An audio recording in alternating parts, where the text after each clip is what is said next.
Hey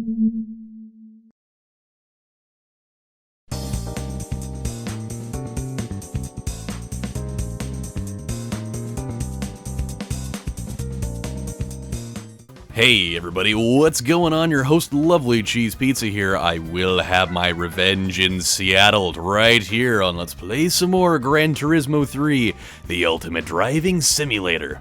We took on Seattle last time, and the first time that we went into it, we did okay despite me making a horrible mistake where I just went fucking balls out going through a downhill section, and I ended up, turning the car sideways.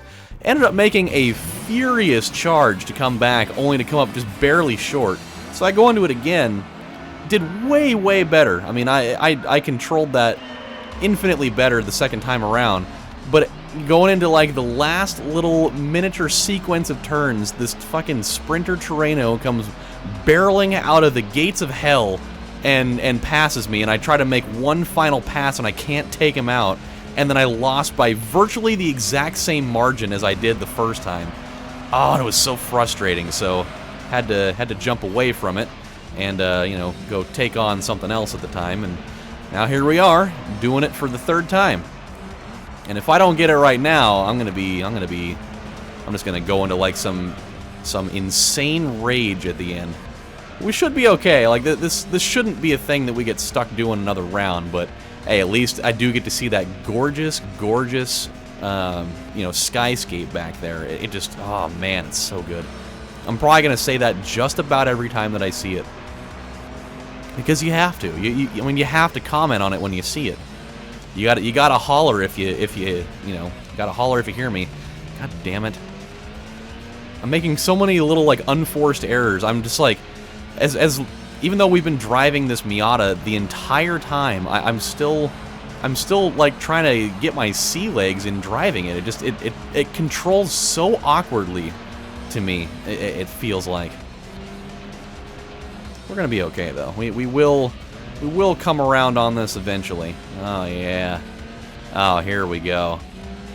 See, this is the spot that got me. It really put my goat in the washing machine. Okay, alright, cool it, man, jeez. So this is where we got past, and then, life became a living hell, because we just couldn't, do enough. No, you get the fuck out of my way, or I will put this car into autopilot, and I will action movie your ass, and I will get out of this car while it's still driving, and I'll fucking, like, Matrix Reloaded it and just, like, jump onto your car's hood and just, like, destroy it and, like, break it down into, like, a diamond. And then I'll just, like, beam my way back into my car. I'll have to pull a Ghost Twins thing out of it and just kind of phase out of, go ethereal and come back and be like, oh, this is getting very annoying to me, And then they eventually get blown up by two semis later on.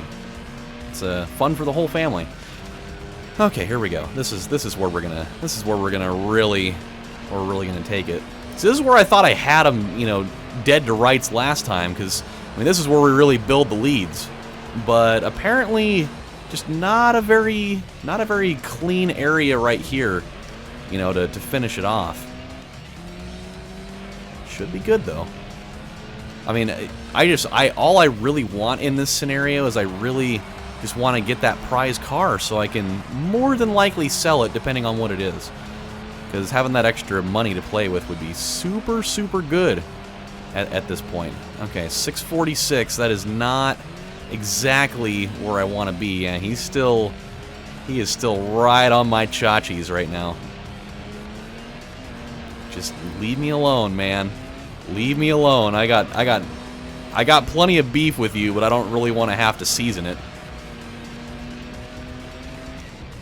Come on, come on, come on, come on, come on.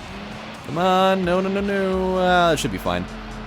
I mean, going into that turn with a lead, it pretty much cements it for us. Alright, we did it! Finally! We finally got the elusive W to start things off. That's what you need to make you feel good. That's what makes the P circulate through the system so that it's not corroding your bladder. Who would have known, you know? For all the guys on those commercials that have, you know, an enlarged prostate, I mean, that's the key. They're not playing Gran Turismo 3, the ultimate driving simulator, in order to, you know, flush out their pea shoots. That's the actual key. Okay, so we've got that. We're gonna get ourselves a nice little car. Ooh, what is this? A Sprinter? God damn it! One of those fucking things. That's the second one of those that we've gotten. Or maybe it wasn't. I don't know. It looked like one at a quick glance. Let's check it out. Let's see what it could be. Oh, it's an Infinity. Okay. All right. Actually, that's not too bad looking. 209 horsepower. It's worth a nice... Oh, God. Still got some... I'm getting real burpy from that penne pasta I had earlier. 209 horsepower, 8075. Do I sell it? Is there anything specific that I would need that car for? That's the bigger question. I don't need to be right there. Okay, let's check this out. What could I possibly benefit from having that car for? Perhaps a Roadster.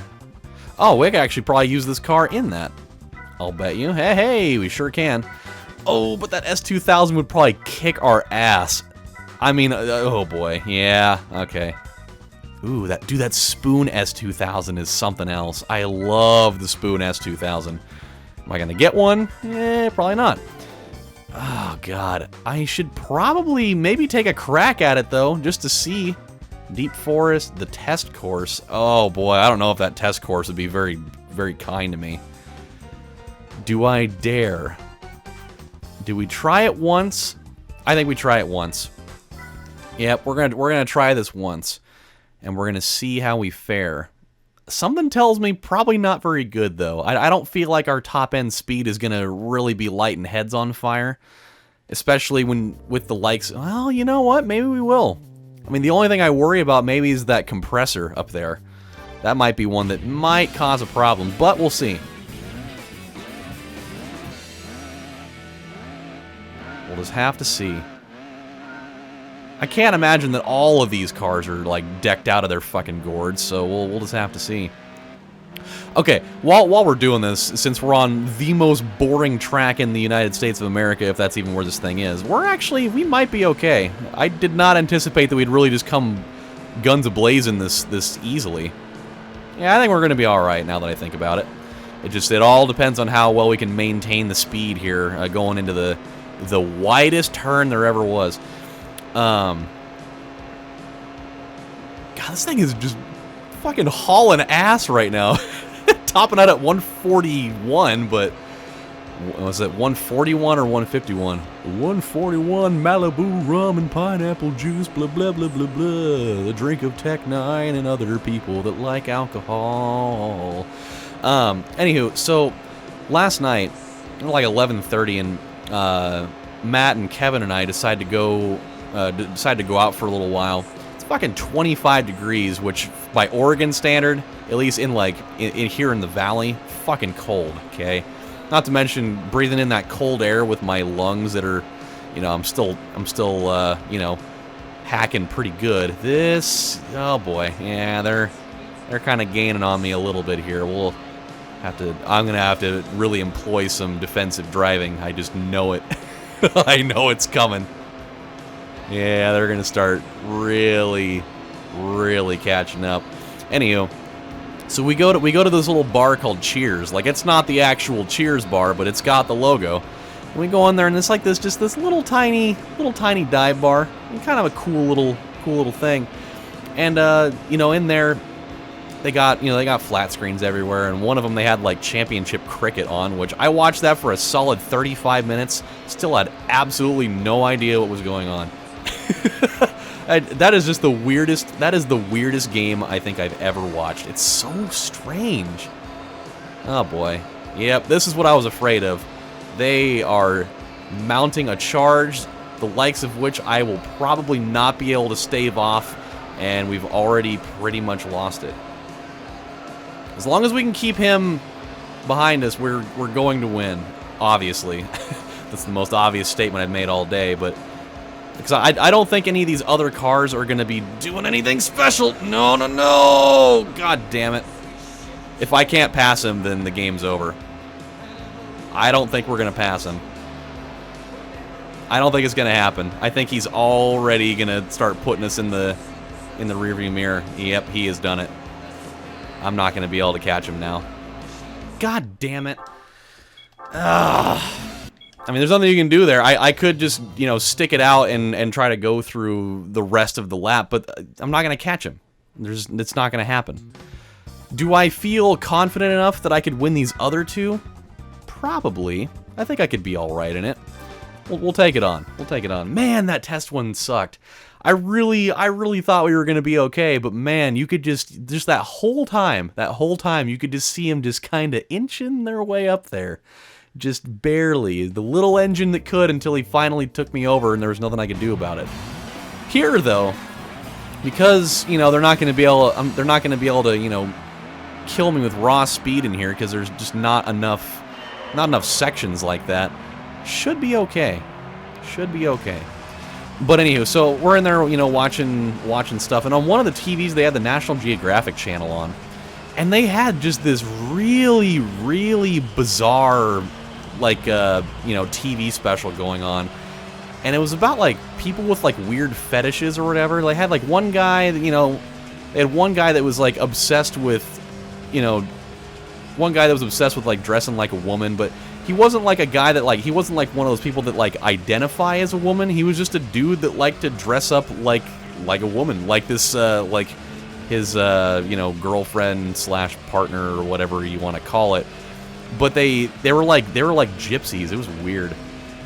And like they would go and dig stuff out of the trash and put it in like these huge ass like tote bags, and then they'd take it back to like this little shop or whatever that they were running. They would like totally like sell half of it, and then you know, they'd go and, you know, grab like, you know, half drank bottles of water out of the garbage and, you know, pop them open and start drinking them again. I'm just like, you know, just the amount of backwash that's probably in there that you don't know, like, what crazy bout of gingivitis that guy probably had in his mouth, and now you're getting all of his freaking mouth bugs everywhere into your mouth, and you're basically like making out with him without even knowing about it, and it's ugh. Oh yeah, by the way, we're totally kicking everyone's ass. Go figure. Totally go figure. But the one that really got me was like, it was the dominatrix one, and like, I mean, it's not that I don't know what it is. I obviously know that whole thing with, like, you know, the person that's like the super dominant one, and then you got, you know, the person that likes to dress up in like the whole like skin tight leather suit. They've got like the weird mask on, and they're being, you know, pulled around, you know, by a leash like they're a dog. But it's like, that's one thing in like the bedroom, you know, in the sanctity of your own home, but when you're going out in public doing that shit, that is so weird. Oh my god.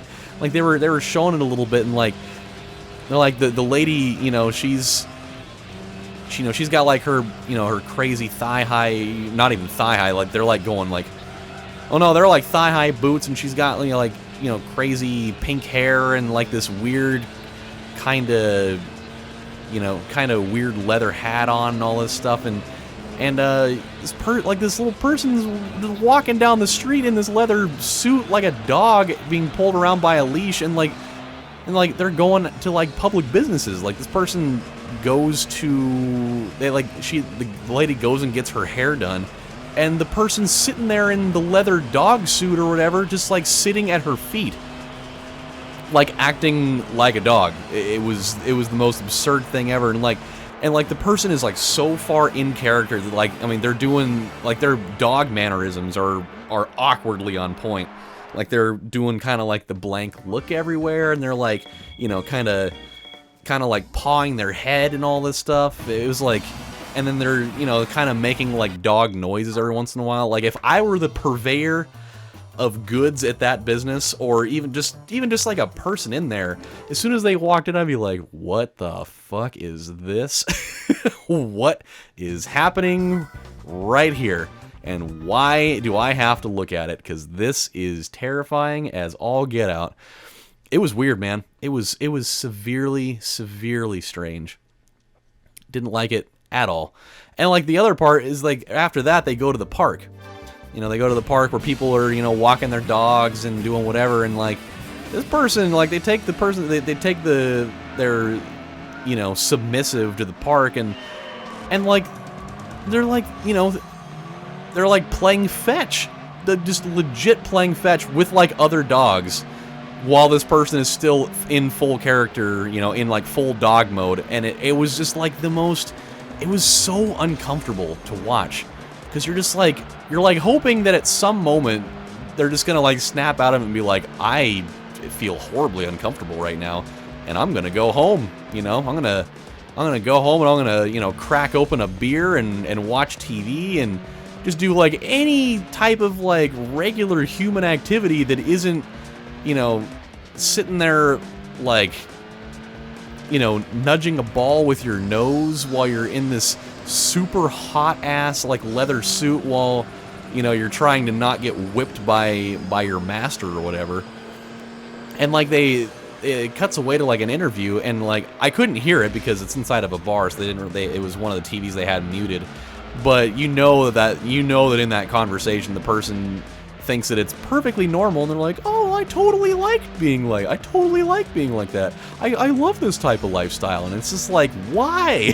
why would you want to be, you know, living a life where you're acting like an animal, you know, being subservient to, you know, another human being that more than likely you probably call your master? Well, let's be honest with ourselves. Let's not even try to act like that's not what's going on. And I'm not talking like, yes, master, like a weird Igor thing. It's like a, yes, master, please don't break out the cat of nine tails and strip the flesh off my back if I, you know, disobey you and not eat my puppy kibble in the bowl in the kitchen, you know? Oh my God, look at that sun. Holy shit. Yet again, another just totally beautiful, you know, visual moment there. But yeah, such a just kind of just stomach turning display that you're just like, oh dear Jesus, man. I don't even know if it was I don't know if it was in the US or not. I want to say that it was in you know, in like England possibly.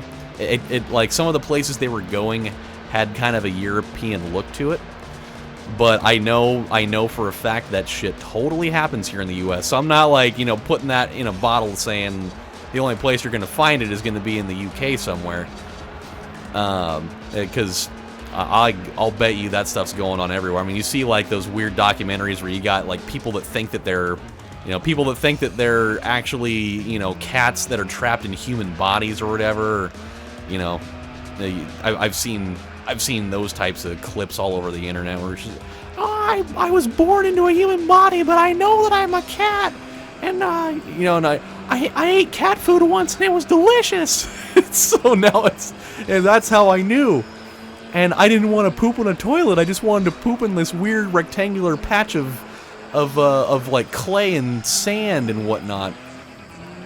And I just wanted to be naked and pee all over everything and blah blah blah, and I just wanted to eat my own hair and then vomit on the couch and then have my parents pick me up and throw me across the room. Nothing says being a cat quite like that. Oh boy, gotta chill. Our brakes could definitely use a little bit of improving, but hey, you know what? We're doing okay. For totally swinging and missing on that test course, I would say we've rebounded quite nicely. And really taking it to this next set of races. So I'm feeling pretty good there. We'll definitely call this an episode directly after this one's done. I didn't realize just where we were sitting for time, but we're doing all right. We're doing all right. I mean, when you really think about it, Grand Valley Speedway, I think, is actually like the longest one of. If it's not the longest race in the game, it's definitely one of them. So, we're coming right around the final thing here. Oh, I have a text message and it must be important. Otherwise, why would this person be blowing up my phone? I don't know. I was just going down that little corner there, and I just had I was just reliving the nightmare from Gran Turismo 2. Hey, look at that, .999. How awesome! I was reliving the nightmare of when I had to do this track with the Dodge Viper, and I had to do it probably 4 or 5 times just because it was so damn hard to control that thing. Okay. 15,000, that's not bad. We're slowly kind of, building up our wallet a little bit. But hey, we are going to stop right here, just deaden our tracks right here. And when we come back on the next installment of Let's Play Gran Turismo 3, the real driving simulator, we're going to come back and find a way to knock out this test course. God, I'm still really burpy from that pasta. We're going to have to probably make one adjustment in the tuning shop there, just to give us that little last bit to be able to stave off that compressor. But once we do it, we'll get ourselves another prize car, and that will be pretty awesome. So when we do that, we will do that. But until then, my friends, this is your host, LovelyCheesePizza, saying thank you guys for watching. And if you're gonna, subscribe to that weird kind of lifestyle of doing weird dominatrix-y stuff, just keep it in your house, man. I don't want to see that anywhere. I really don't. So you guys take it easy, and I'll see you next time. Bye, guys. Take care.